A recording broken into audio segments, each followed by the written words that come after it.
Ini Candi Reco. Candi Reco itu di Tunur Kidul dulu itu pernah ada candi namanya Candi Reco. Masyarakat menyebutnya Candi Reco. Jadi kita membuat replikanya seperti ini. Tapi sekarang candinya sudah ada. Ya. Ini untuk membuat Candi Reco ini butuh berapa tahun? Ada 23.000 biji tahu Ya. dikumpulkan dari warga pengusaha tahu di seluruh desa Purworejo.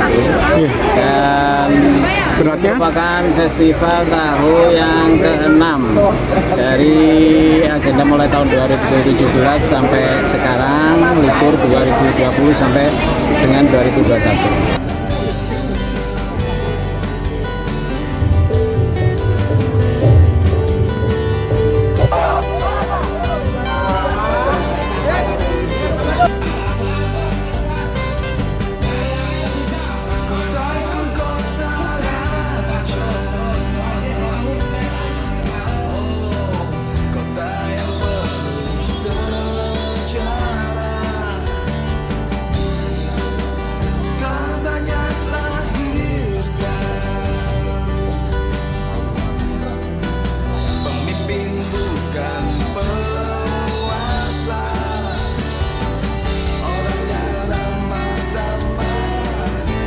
Gimana kesannya tadi ikut berebut banjir tahu ini?